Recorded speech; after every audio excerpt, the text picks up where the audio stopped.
Ohio, the United States of America, nearly 12,000 years ago. The Cherokee would descend from Northeast Asia to inhabit the Americas. Upon arrival, they were welcomed by a race of giant beings. They would become known as the Moon-Eyed People, a race of people far older than humans. It is said that they were responsible for the ancient ruins that now dot the landscape.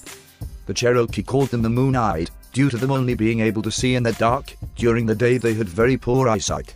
From the book, Old World Roots of the Cherokee, Chapter 5, What kind of Indians lived in the territory the Choctaw and Chickasaw?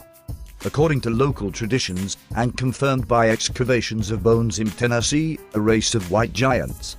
The Choctaws told of a race of giants that once inhabited the area, and with whom their ancestors fought when they first arrived in Mississippi.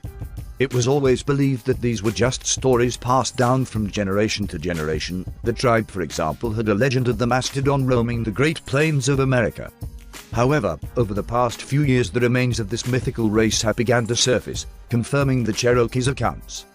This story was told by Comanches in 1857, many moons ago. A race of white men, 10 feet high, and far more rich and powerful than any white people now living, inhabited a large range of country, extending from the rising to the setting sun.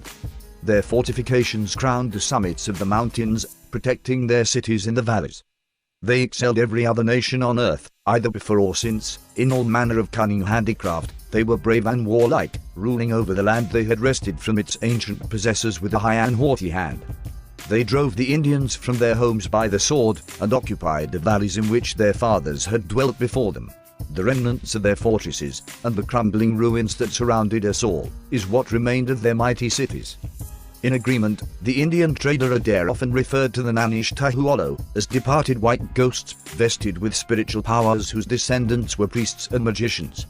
Navajo legends speak of the Star-Nape people, a regal race of white giants endowed with mining technology who dominated the West, enslaved lesser tribes and had strongholds all through the Americas. The remains support legends of this race of giants having multiple sets of teeth, and having been over 10 feet in height. The remains have been officially exhumed, but alas not officially covered in the press. It is as if we are now at a point of paradigm destruction. Artifacts that tell of such beings are no longer successfully hidden, they are now just ignored. Following some archaeological evidence found regarding this giant race, they practiced a mother goddess religion. They possessed copper, not bronze, axes. Polished slate tools have been found, including fishing plummets, which were apparently regarded as sacred. Belief that the grandmother moon was the repository of souls, a diet of mainly shellfish and seafood. The building of fish weirs on North American rivers to trap migrating eels. This is a form of fishing known as elvering, but due to plummeting stocks it is now widely regarded as detrimental to the ecosystem. Certain vegetarian habits, wild rice, for instance, inscriptions on artifacts, especially pipes, often buried with the dead, use of coal and petroleum, weaving and looms, knowledge of seafaring, mathematics and engineering, including canals and irrigation, burying of a dog with a child to guard the latter in the afterlife, a language apparently Afro-Asiatic and close to Semitic tongues, and kingcraft. Nobles were buried in seated positions on thrones surrounded by a coterie of their retainers. They also had flatter heads and 6 fingers and toes. Were these giants highly advanced? Did they build the pyramids? There is also many contradictory tales across the earth, which speak of primitive, cannibalistic beasts, enslaved and used for their strength, yet no legend has ever been corroborated with such compelling archaeology as the Moon-Eyed People of Ohio. Where these races of giants came from, or indeed where they went, is a question which needs to be answered.